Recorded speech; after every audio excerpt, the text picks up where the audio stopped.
రైట్‌గా పత్రికల్లో వచ్చిన ప్రధాన వార్తలను చూద్దాం. ముందుగా నమస్తే తెలంగాణ చూస్తున్నాం. నమస్తే తెలంగాణలో బీసీల గొంతు కోసిన కాంగ్రెస్ 42% కోటా ఇచ్చాకే స్థానిక సంస్థల ఎన్నికలు పెట్టాలి, బీసీలను మభ్యపెట్టేందుకే కులగరణ అంటూ కేటీఆర్ మండిపడ్డారు. వెనుకబడిన వర్గాలకు కాంగ్రెస్ వెన్నుపోటు పొడిచింది. అడ్డగోలు హామీలతోనే అధికారంలోకి రేవంత్. డిక్లరేషన్లతో బలహీన వర్గాలను కాంగ్రెస్ మోసం చేస్తోంది. పొంగులేటికి బాంబుల శాఖ ఇస్తే మంచిది. కాంగ్రెస్ అంటేనే కుంభకోణాల కుంభమేళా. ప్రభుత్వ వైఫల్యాలపై 29 నుంచి వారోత్సవాలు. బీఆర్ఎస్ వర్కింగ్ ప్రెసిడెంట్ కేటీఆర్ ధ్వజం. ఇప్పటిదాకా కాంగ్రెస్ ప్రభుత్వం ఏవైతే హామీలు ప్రజలకు ఇచ్చిందో ఆ హామీలన్నీ కూడా అటకెక్కిపోయినా ఏమాత్రం ప్రజల్ని పట్టించుకోవట్లేదు, ఒక సంక్షేమాన్ని పట్టించుకోవట్లేదు, ఒక అభివృద్ధిని పట్టించుకోవట్లేదు. సో దాంట్లో భాగంగా ప్రభుత్వ వైఫల్యాలపైన 29 నుంచి వారోత్సవాలు నిర్వహిస్తామని కేటీఆర్ స్పష్టం చేస్తున్నారు. సిరిసిల్ల బతుకమ్మ చీరల ఆర్డర్లు లేక అప్పుల పాలై శనివారం ఆత్మహత్య చేసుకున్న నేత దంపతులు బైరి అమర్ స్రవంతి కుటుంబ సభ్యుల్ని పరామర్శించి వారి ముగ్గురు పిల్లలకు చదువు కోసం అండగా ఉంటారంటూ కేటీఆర్ నిన్న భరోసా ఇచ్చారు. సో నేతన్నలను పూర్తిగా విస్మరిస్తోంది ఈ ప్రభుత్వం. అటు బీసీలను కావచ్చు, అటు రైతుల్ని కావచ్చు, ఇటు చేనేత కార్మికుల్ని ఎవరిని కూడా పట్టించుకోవట్లేదు. గతంలో చేనేత కార్మికుల కోసం బీఆర్ఎస్ ప్రభుత్వ హయాంలో అనేక కార్యక్రమాలు తీసుకొచ్చారు. నేతన్నకు చేయూత పథకం లాంటిది, ఇంకా వాళ్ళకి సబ్సిడీ విషయంలో, వాళ్ళకి కావాల్సినటువంటి మెటీరియల్ విషయంలో, తర్వాత బతుకమ్మ చీరల ఆర్డర్లు ఇవ్వడం వల్ల వాళ్ళకి చేతి నిండా పని దొరికేది. కానీ వాళ్ళ నేత కార్మికుల్ని విస్మరించారు, రైతుల్ని విస్మరించారు. ఇట్లా బీసీ వర్గాల్ని మోసం చేస్తోంది, అందుకే ఒక కులగణన అంటూ ఒక హడావిడి చేస్తోంది అంటూ కేటీఆర్ మండిపడ్డారు. కాంగ్రెస్ ప్రభుత్వం బలహీన వర్గాలకు బలమైన వెన్నుపోటు పొడిచిందని బీఆర్ఎస్ వర్కింగ్ ప్రెసిడెంట్ కేటీఆర్ విమర్శించారు. చేతి గుర్తు పార్టీకి ఓటు వేసిన పాపానికి కాంగ్రెస్ పార్టీ చేతి వృత్తిదారుల గొంతు కోసిందని ఆయన మండిపడ్డారు. అసెంబ్లీ ఎన్నికల్లో ప్రజలను మోసం చేసేందుకు సరిగ్గా ఏడాది క్రితం కామారెడ్డి వేదికగా బీసీ డిక్లరేషన్ ఇచ్చిన కాంగ్రెస్ పార్టీ ఇప్పటివరకు దానిలో ఒక్క హామీని కూడా అమలు చేయలేదంటూ ఆయన ఫైర్ అయ్యారు. అవసరమైతే నేతల కోసం రాజీనామా చేస్తా, నా మీద కోపంతోనే నేతలని ఆదుకోవట్లేదంటే చెప్పండి. రేవంత్కు కేటీఆర్ సూటి ప్రశ్న. చేనేత ఆర్డర్లు ఇవ్వాలని డిమాండ్. చేనేత కార్మికుల్ని పూర్తిగా ఈ ప్రభుత్వం విస్మరించడంతో వాళ్ళు ఎంత తీవ్రంగా ఇబ్బందులు పడుతున్నారో మనం చూద్దాం లోపల పేజీలో. బీసీల గొంతు కోసిన కాంగ్రెస్ కోలుకోలని విధ్వంసం సృష్టించి విజయోత్సవాల ఎనుముల వారి ఏడాది ఏలికలో తెలంగాణ బతుకు చీలికలు పేలికలే. కాంగ్రెస్ సర్కారు కొలువుదీరి సంవత్సరం పూర్తవుతున్న సందర్భంగా నిర్వహించాల్సింది విజయోత్సవాలు కాదు, కుంభకోణాల కుంభమేళా. ఎన్నికల్లో ఇచ్చిన ప్రతి హామీకి పాతరేసిన నేపథ్యంలో జరపాల్సింది విజయోత్సవాలు కాదు, ప్రజా వంచన వారోత్సవాలు అంటూ కేటీఆర్ స్పష్టం చేశారు. ఏం చేశారని విజయోత్సవాలు? ప్రజలకు ఇచ్చిన హామీలు అమలు చేయకుండా మోసం చేసిన కాంగ్రెస్ ప్రభుత్వం ఏడాది పాలనలోని వైఫల్యాలపైన వారోత్సవాలు నిర్వహిస్తామని కేటీఆర్ ప్రకటించారు. బీఆర్ఎస్లో చర్చించి దీనిపై కార్యాచరణ ప్రకటిస్తామని అన్నారు. ఏడాదిలో వాళ్ళు ఏం పీకి పందిరేసినని విజయోత్సవాలకు సిద్ధమవుతున్నారంటూ ఆయన ప్రశ్నించారు. ఏడాది కాలంగా ప్రతిరోజు పరిపాలన వైఫల్యాలకు కేర్ ఆఫ్ అడ్రస్గా కాంగ్రెస్ సర్కార్ నిలిచింది. సకల రంగాల్లో సంక్షోభం తప్ప సంతోషం లేని సందర్భాలకు చిరునామా రేవంత్ పాలన. మరి ఏ ముఖం పెట్టుకుని విజయోత్సవాలు నిర్వహిస్తారు? ప్రజలకిచ్చిన 6 గ్యారంటీలు, 420 హామీల్లో ఒక్కటంటే ఒక్క వాగ్దానం కూడా సరిగ్గా అమలు చేయకుండా జనం పైసలతో 25 రోజుల పాటు జల్సాలు చేసుకుంటారా అంటూ కేటీఆర్ ఫైర్ అవుతున్నారు. కేసీఆర్ సార్ ఉంటేనే మంచిగుండే సారు, కేసీఆర్ సార్ ఉన్నప్పుడే మంచిగుండే సార్, యాళ్లకు పింఛన్ వచ్చేది, రైతు బంధు పడేది, ఏ ఇబ్బంది లేకుండా ఉండేది, ఇప్పుడు ఏం పడతలేవు అంటూ ప్రజలు మాట్లాడుతున్నటువంటి మాటలు మనం చూస్తున్నాం. మోసం చేసిన కాంగ్రెస్ను వదిలిపెట్టబోమంటూ కేటీఆర్ స్పష్టం చేస్తున్నారు. బాంబుల శాఖ మంత్రి అని పెట్టాలి. కాంగ్రెస్లో ఏ బాంబు ఎప్పుడు పేలుతుందో, ఏ బాంబులు పేలి కాంగ్రెస్ నేతలలో ఎవడు ఎగిరిపోతాడో తెలియదని కేటీఆర్ అన్నారు. అసలు ఆ మంత్రికి ఏ శాఖలు ఉన్నాయో తెలియదు, ఆయనకు బాంబుల శాఖ మంత్రి అని పేరు పెట్టండి. ఆ బాంబు పేలుతుంది, ఏ బాంబు పేలుతుంది అంటున్నాడు. ఏ బాంబు పేలి కాంగ్రెస్లో ఎవడు ఎగిరిపోతాడో ఒక్కటి మాత్రం పక్క, వాళ్ళను వదిలిపెట్టామని హెచ్చరించారు కేటీఆర్. రైట్. నేతన్నల కోసం అవసరమైతే రాజీనామా, నాపై కోపం ఉంటే చెప్పు రేవంత్. సిరిసిల్ల నేతన్నలను ఆదుకోవాలి. షాడిస్టులా మారిన కాంగ్రెస్ ప్రభుత్వం. 34,000 మంది నేతన్నల బలవన్ మరణం. అమర్ స్రవంతిల ముగ్గురు పిల్లల్ని చదివించే బాధ్యత నాదే. BRS working president KTR. Sircilla వెంకంపేటలో ఆత్మహత్య చేసుకున్న అమర్ పిల్లలకు తన సెల్ నెంబర్ ఇస్తున్న కేటీఆర్. చాలా హృదయ విదారకమైనటువంటి విషయం ఇది. సో వాళ్ళకి జీవనోపాధి లేక, చేతి నిండా పని లేకపోవడం వల్ల మళ్ళీ నేత కార్మికులు ఆత్మహత్య బాట పడుతున్నారు. సో గతంలో బీఆర్ఎస్ ప్రభుత్వం ఉన్నటువంటి ఆ 9-10 సంవత్సరాల కాలంలో నేతన్నల్ని ఆదుకోవడానికి ఎన్నో కార్యక్రమాలు తీసుకుంది. సో వాళ్ళకి స్పెషల్గా నేతన్నలకు చేయూత అంటే ఒక పథకం తీసుకురావడం కావచ్చు, తర్వాత నేతన్నలని ఆదుకునే విధంగా అనేక కార్యక్రమాలు, వాళ్ళకి ఎప్పటికీ చేతి నిండా పని కల్పించే విధంగా. ఉదాహరణ చెప్పాలంటే బతుకమ్మ చీరల ఆర్డర్ వాళ్ళకి ఇవ్వడంతో వాళ్ళ కుటుంబాల్లో ఎప్పటికీ అక్కడ మగ్గం ఆడేది. సో దాంతో వాళ్ళు చాలా ఆత్మగౌరవంగా బతికేవాళ్ళు. సో ఈసారి మనం చూసాం బతుకమ్మ చీరల ఆర్డర్లు లేవు. సో వాళ్ళకి చేతి నిండా పని లేకపోవడంతో మరి కుటుంబ పోషణ చాలా భారంగా మారిపోవడం వల్ల అప్పటికే తీసుకున్నటువంటి అప్పులు మరింత వడ్డీల రూపంలో ఎక్కువగా పెరిగిపోవడం వల్ల తిరిగి అప్పులు చెల్లించే మార్గం లేక పని దొరక్క ఆత్మహత్య బాట పట్టాల్సినటువంటి ఒక దుస్థితి కాంగ్రెస్ ప్రభుత్వంలో కనిపిస్తోంది. సో ఆయన ముగ్గురు పిల్లల చదువు బాధ్యత నాదే. ఆత్మహత్య చేసుకున్న అమర స్రవంతి దంపతుల ముగ్గురు పిల్లలైన లహరి, శ్రీవల్లి, దీక్షనాథులను చదివించే బాధ్యత తనదే అంటూ కేటీఆర్ భరోసా ఇచ్చారు. వారు డాక్టరు, ఇంజనీరు, లాయర్ ఇలా ఎంతవరకు చదువుతానంటే అంతదాకా చదివిస్తానంటూ ఆయన చెప్పారు. ముగ్గురి పేర్ల మీద పార్టీ ఫండ్ 2 లక్షల చొప్పున 6 లక్షలు ఫిక్స్డ్ డిపాజిట్ చేస్తామని ఆయన తెలిపారు. ఆర్డర్లు ఇచ్చి ఆదుకోండి. 10 ఏళ్ల క్రితం సోలాపూర్ నుంచి సిరిసిల్ల వలసకు వచ్చిన అమర స్రవంతి దంపతులు బతుకమ్మ చీరలతో నెలకు 20,000కు పైగా సంపాదించుకునేవారని కేటీఆర్ తెలిపారు. ఆర్డర్లు బంద్ అయిన తర్వాత సాంచాలు అమ్ముకుని అప్పుల పాలై యువ జంట ఆత్మహత్య చేసుకున్నారంటూ ఆయన ఆవేదన వ్యక్తం చేశారు. సో మనం ఇక్కడ చూడొచ్చు, చేయూత నిలిపివేత బీఆర్ఎస్ తీసుకొచ్చిన పథకానికి కాంగ్రెస్ ప్రభుత్వం మంగళం. ఆర్థిక ఇబ్బందులు చేనేత కార్మికులున్నారు. చేనేత కార్మికుల ఆర్థిక స్వావలంబన కోసం గత ముఖ్యమంత్రి కేసీఆర్ ఎంతో పరితపించేవారు. వారి కోసం చేనేతకు చేయూత పేరుతో అద్భుతమైన పథకాన్ని తీసుకొచ్చారు. ఈ పథకం ద్వారా వారి జీవితాల్లో వెలుగులు నింపారు. కానీ కాంగ్రెస్ ప్రభుత్వం అధికారంలోకి వచ్చిన తర్వాత ఈ పథకాన్ని నీరుగార్చింది. స్కీమ్ను నిలిపివేసి నేతన్నల కడుపు కొట్టింది. వారిని ఆర్థిక సమస్యల ఊబిలో పడేసింది. ఫలితంగా మళ్ళీ నేతన్నల ఆత్మహత్యలు పెరుగుతున్నాయి. గడువు ముగిసినా తిరిగి ప్రారంభించలేదు. ఆ పథకాన్ని అర్ధాంతరంగా నిలిపివేశారు. వాస్తవానికి చేనేత చేయూత పథకం అద్భుతమైంది. ఓ నేత కార్మికుడు ప్రతి నెల బ్యాంకులో 1000 రూపాయలు జమ చేస్తే దానికి ప్రభుత్వం 2,000 కలిపి మొత్తాన్ని తిరిగి నేత కార్మికుడి ఖాతాలో జమ చేయడం ఈ పథకం ఉద్దేశం. ఈ పథకంతో ఆర్థికంగా చితికిపోయిన నేతన్నలకు ఆర్థిక పరిపుష్టి లభించేది. సో అటువంటి ఒక గొప్ప పథకాన్ని కాంగ్రెస్ ప్రభుత్వం అటకెక్కించింది. సో అది నేతన్నల కోసం, అంటే తనపైన సాధించడం కోసం, తనని రాజకీయంగా ఇబ్బంది పెట్టడం కోసం నేతన్నలని బలిపెట్టొద్దు, అవసరమైతే నేతన్నల కోసం నేను రాజీనామా చేస్తా అంటూ నిన్న కేటీఆర్ స్ట్రైట్గా సీఎం రేవంత్ రెడ్డికి ఒక సవాల్ చేశారు, సూచించారు. సో కాబట్టి నన్ను సాధించడం, నాతో సిరిసిల్ల నేతన కార్మికులను ఇబ్బంది పెట్టొద్దు నన్ను సాధించడం కోసం అంటూ నేతన్నలను ఆదుకోండి, వాళ్ళకు ప్రభుత్వం ఏ రకమైన ప్రోత్సాహకాలు ఇస్తుందో అటువంటి ప్రోత్సాహకాలు అందించి ఆదుకోండి అంటూ కేటీఆర్ ముఖ్యమంత్రికి సూచించారు.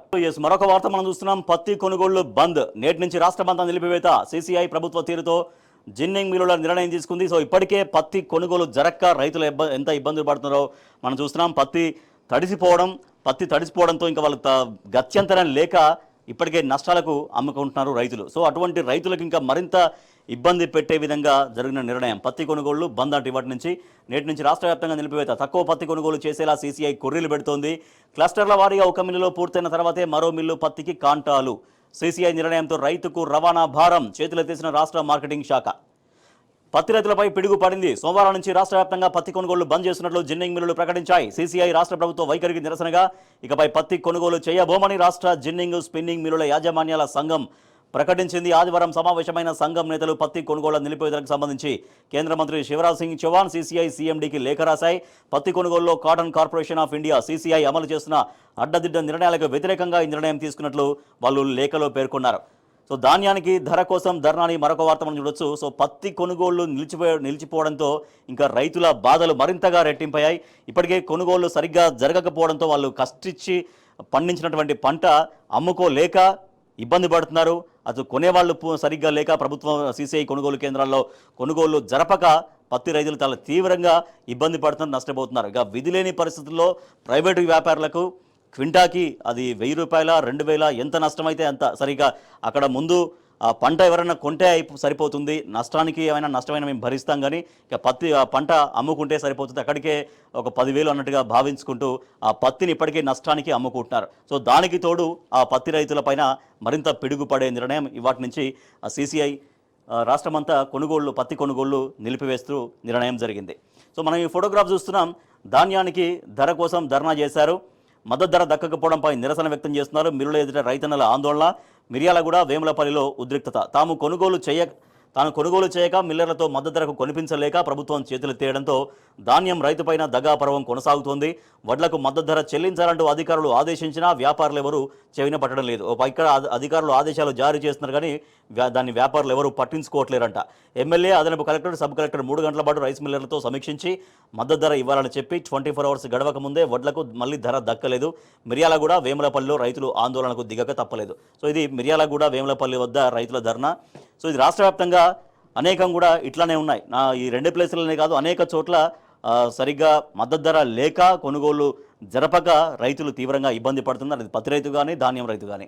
రైతు ఆత్మహత్య, సరైన దిగుబడి లేక చేసిన అప్పులు తీర్చలేక ఉరి వేసుకొని బలవన్ మరణం అనేది మరొక బాధాకరమైన వార్త మనం చూస్తున్నాం.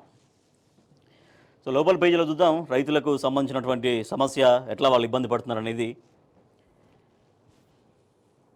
పత్తి కొనుగోళ్లు బంద్, నిబంధనలు సడలించాలంటూ కూడా వాళ్ళు డిమాండ్ చేస్తున్నారు. చేతులకు తీసిన మార్కెటింగ్ శాఖ సీసీఐ పత్తి కొనుగోళ్లు ఇష్టారీతిగా కొర్రీలు పెడుతూ తెలంగాణ రైతులను ఇబ్బంది పెడుతుంటే బాధ్యతగా వ్యవహరించాల్సిన మార్కెటింగ్ శాఖ మాత్రం చేష్టలుడికి చూస్తోందంట. ధాన్యానికి ధర కోసం ధర్నా, మిల్లు ఎదురు రైతుల ఆందోళన. కొనుగోలు కేంద్రం ఏర్పాటుకు ఆదేశాలు. నమస్తే తెలంగాణ కథనానికి స్పందించిన మార్క్ఫెడ్. కాంగ్రెస్ పాలనలో రైతు దగా, వడ్లకు బోనస్ ఇస్తామని మోసం, ఇప్పటికీ రైతు బంధువుకు దిక్కు లేదు. 10 ఏళ్ల తర్వాత దళారీ వ్యవస్థ. మాజీ ఎంపీ బోయినపల్లి వినోద్ కుమార్ ఆగ్రహం వ్యక్తం చేస్తున్నారు. రైతు ఆత్మహత్యలు ప్రభుత్వ హత్యలే, రైతులను నట్టేట ముంచుతున్న సర్కార్ అంటూ మాజీ మంత్రి ఎర్రబెల్లి దయాకర్ రావు ఫైర్ అయ్యారు. ఆర్థిక ఇబ్బందులతో జరుగుతున్న రైతు ఆత్మహత్యలన్నీ కూడా పూర్తిగా ప్రభుత్వ హత్యలేనంటూ మాజీ మంత్రి ఎర్రబెల్లి దయాకర్ రావు ఆరోపించారు. రైట్, మరొక వార్త చూస్తే గ్యారేజీకి గ్యారంటీలు, తెలంగాణను మోసగించింది చాలదా, మహారాష్ట్రలో కూడా అవే అబద్ధాల, రోడ్ల మీదున్న వడ్ల కుప్పలే రేవంత్ అసమర్థ పాలనకు నిదర్శనం అంటూ మాజీ మంత్రి హరీష్ రావు ఫైర్ అయ్యారు. గ్యారంటీల అమలుపై చర్చకు సిద్ధం, ఎప్పుడు ఎక్కడ చర్చిద్దామో చెప్పండి, వడ్లే కొనరు, బోనస్ ఇస్తున్నట్టు గప్పాలు, ఇతర రాష్ట్రాలకు తెలంగాణ డబ్బులు, పాలన గాలికి వదిలి మంత్రుల టూర్లు, 2 లక్షల జాబ్లని మహారాష్ట్రలో అబద్ధం, 40 లక్షల మందికి రుణమాఫీ అనే డబ్బా. మాజీ మంత్రి హరీష్ రావు ఆగ్రహం వ్యక్తం చేస్తున్నారు. సో ఇక్కడ 6 గ్యారెంటీలు పూర్తిగా గ్యారేజీకి వెళ్ళిపోయాయి. ఇక్కడ ఎటువంటి హామీలు అమలు చేయకపోవడం మాట అటుంస్తే అక్కడ మహారాష్ట్రకు వెళ్ళి ఇతర రాష్ట్రాలకు వెళ్ళి ఇక్కడ 6 గ్యారెంటీలు మొత్తం అమలు చేశామని, ఈ 9-10 నెలల కాలంలో ఒక 50,000 ఉద్యోగాలు కంప్లీట్ చేశామని, 2 లక్షల ఉద్యోగాలు మేము ఏవైతే హామీ ఇచ్చామో ఆ హామీ అనేది జరిగిపోతుందని అక్కడ మహారాష్ట్ర ప్రజల్ని కూడా మభ్యపెడుతున్నాడు సీఎం రేవంత్ రెడ్డి అంటూ ఫైర్ అవుతున్నారు మాజీ మంత్రి హరీష్ రావు. మద్దతు ధరకు ఒడ్లు కొనక రైతులు తీవ్రంగా నష్టపోతున్నారు. 1900కే అమ్ముకునే దుస్థితి వచ్చింది. అన్ని ఓట్లకు ఎంఎస్పీ బోనస్ ఇస్తున్నామని మహారాష్ట్రకు పోయి రేవంత్ చెప్పిండు. తెలంగాణలో రోడ్ల మీద ఉన్న వరి కుప్పలే ఆయన అసమర్థ పాలనకు సాక్ష్యమంటూ హరీష్ రావు ఫైర్ అయ్యారు.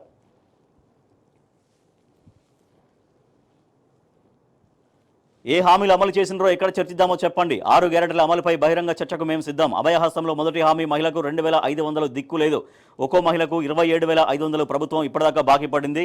రేవంత్ మాత్రం చెప్పినవన్నీ చేసినట్టు గోబెల్స్ ప్రచారం చేస్తున్నాడంటూ ఆయన ఫైర్ అవుతున్నారు. ఎన్నికల ముందు ఓట్ల కోసం గ్యారెంటీల వల విసిరిండ్రు, గెలిచాక కాంగ్రెస్ పార్టీ విసిరిన వలలు చిక్కుకొని ఓటర్లు విలవిల్లాడిపోతున్నారు. అన్ని వర్గాలను కాంగ్రెస్ పార్టీ మోసం చేసింది అంటూ హరీష్ రావు ఫైర్ అవుతున్నారు. కేసీఆర్ ఇచ్చినటువంటి ఉద్యోగాలు నువ్వు ఇచ్చినట్టు మహారాష్ట్రలో చెప్పుకోవడం సిగ్గుచేటు.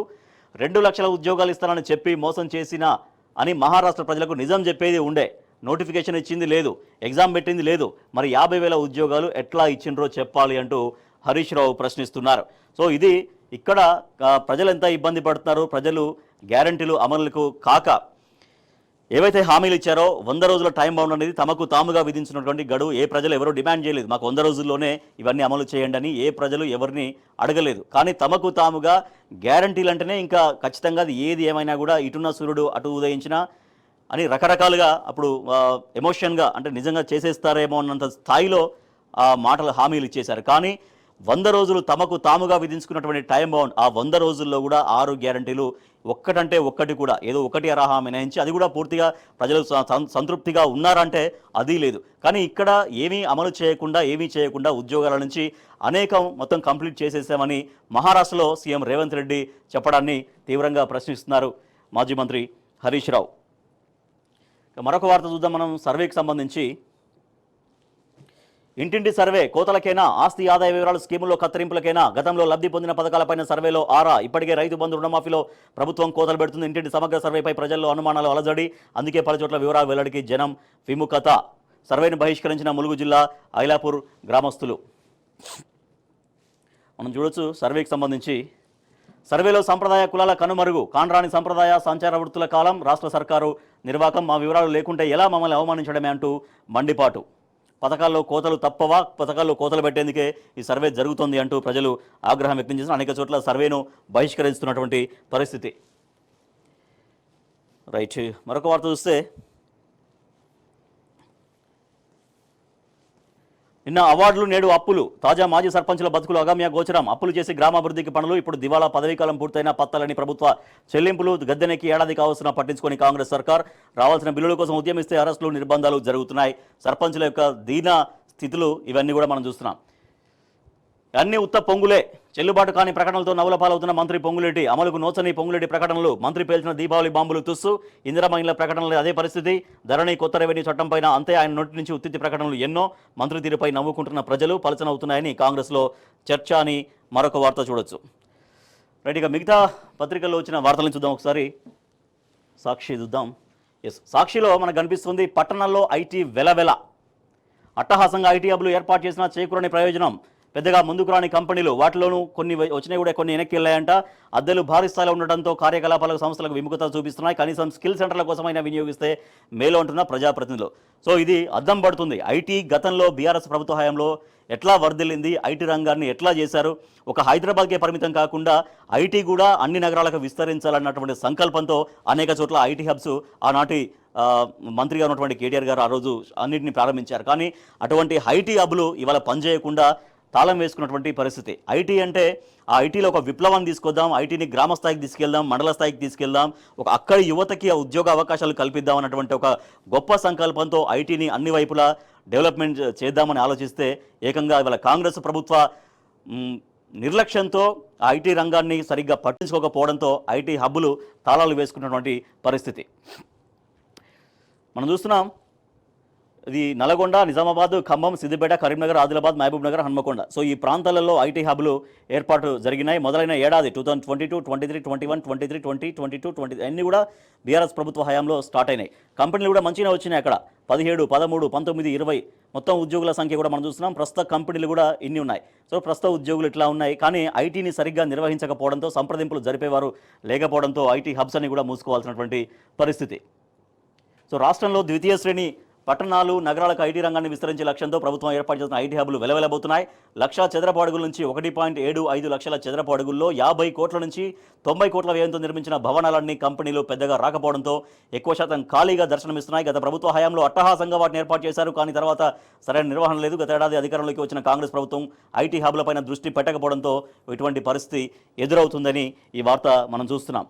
సో ఐటీని గతంలో పెట్టినటువంటి ఐటీ కంపెనీలని మరింతగా వాటిని బలోపేతం చేయాలి, వాటిని స్ట్రెంథన్ చేస్తే అక్కడ స్థానిక యువతకు ఉద్యోగ అవకాశాలు కల్పించినటువంటి లక్ష్యం నెరవేరేది. కానీ అట్లా కాకుండా ఐటీ రంగాన్ని సరిగ్గా పర్యవేక్షించకపోవడంతో జిల్లాల్లో వెలిసినటువంటి ఐటీ హబ్బులు తాళాలు వేసుకోవాల్సినటువంటి దుస్థితి మనకు కనిపిస్తుంది. ఇది ఐటీకి సంబంధించినటువంటి వార్త. సో ఇదే సాక్షి దినపత్రికలో మరొక వార్త చూద్దాం. రైతుల సంబంధించినటువంటి ఇష్యూ.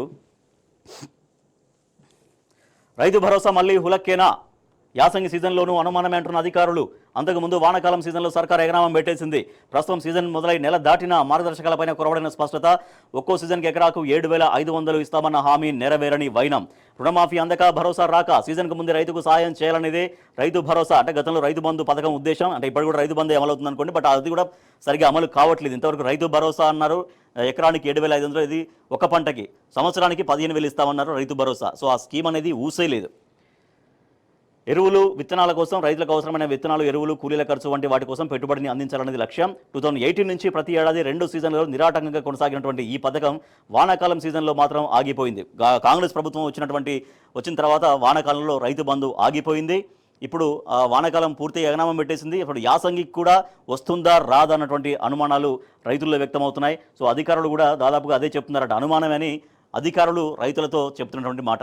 సో ఇప్పుడు వానాకాలం రైతు బంధు పోయింది.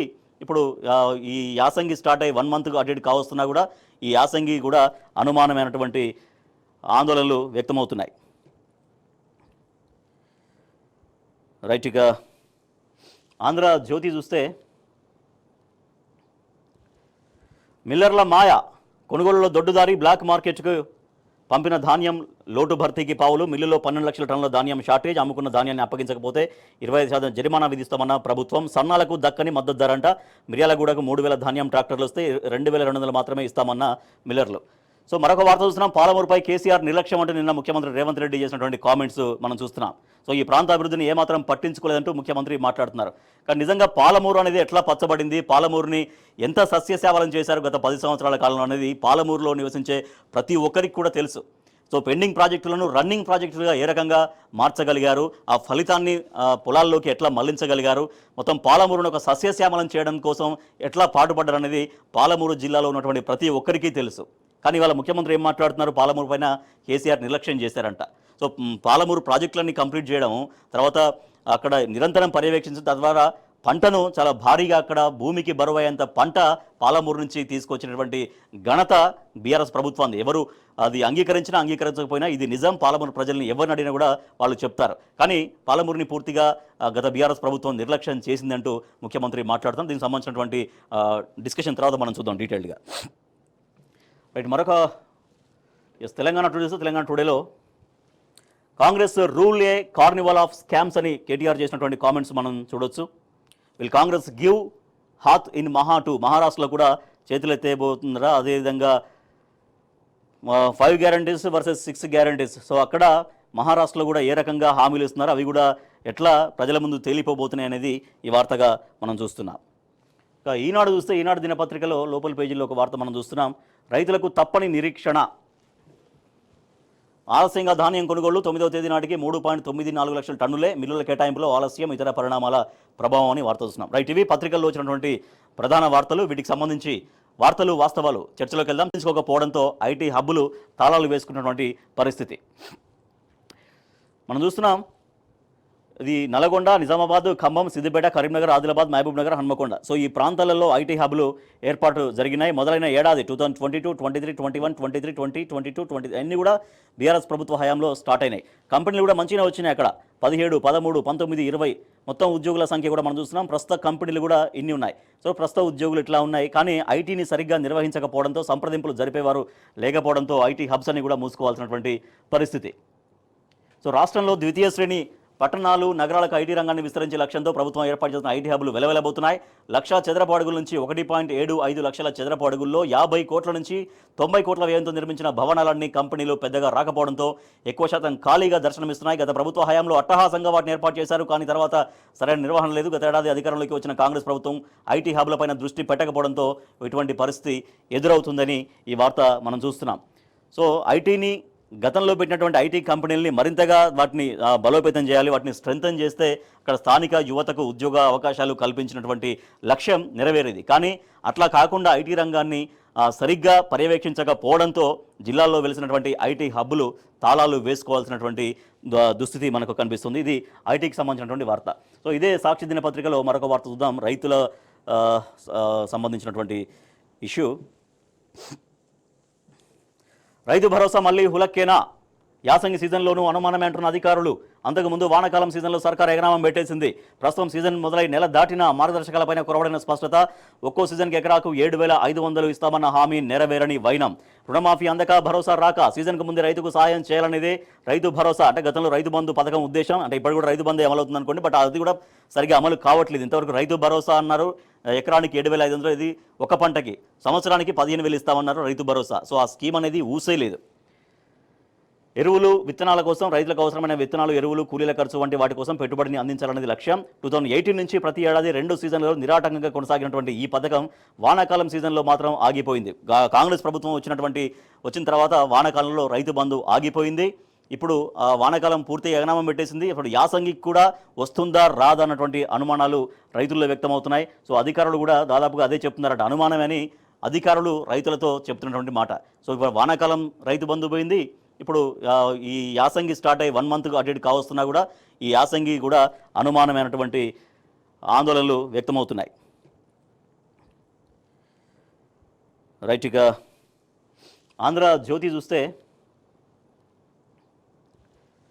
మిల్లర్ల మాయ, కొనుగోలులో దొడ్డుదారి, బ్లాక్ మార్కెట్కు పంపిన ధాన్యం లోటు భర్తీకి పావులు. మిల్లులో 12 లక్షల టన్నుల ధాన్యం షార్టేజ్. అమ్ముకున్న ధాన్యాన్ని అప్పగించకపోతే 25% జరిమానా విధిస్తామన్న ప్రభుత్వం. సన్నాలకు దక్కని మద్దతు ధర అంట. మిర్యాలగూడకు 3,000 ధాన్యం ట్రాక్టర్లు వస్తే 2,200 మాత్రమే ఇస్తామన్న మిల్లర్లు.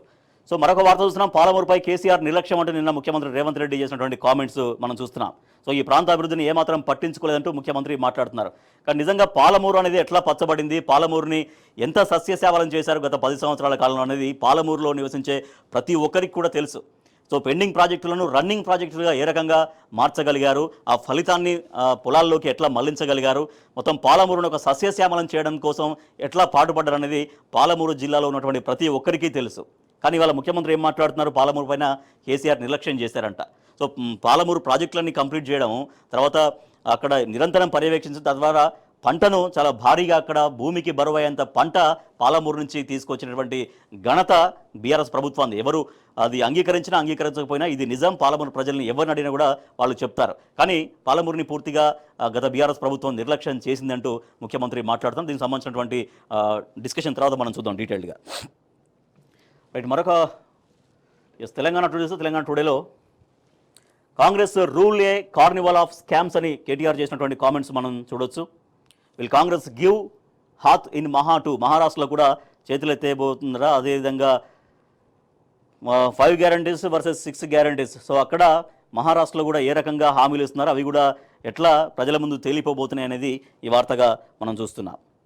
ఇక ఈనాడు చూస్తే, ఈనాడు దినపత్రికలో లోపల పేజీలో ఒక వార్త మనం చూస్తున్నాం. రైతులకు తప్పని నిరీక్షణ, ఆలస్యంగా ధాన్యం కొనుగోళ్లు 9వ తేదీ నాటికి 3.94 లక్షల టన్నులే, మిల్లుల కేటాయింపులో ఆలస్యం, ఇతర పరిణామాల ప్రభావం అని వార్త చూస్తున్నాం. రైట్, ఇవి పత్రికల్లో వచ్చినటువంటి ప్రధాన వార్తలు. వీటికి సంబంధించి వార్తలు వాస్తవాలు చర్చలో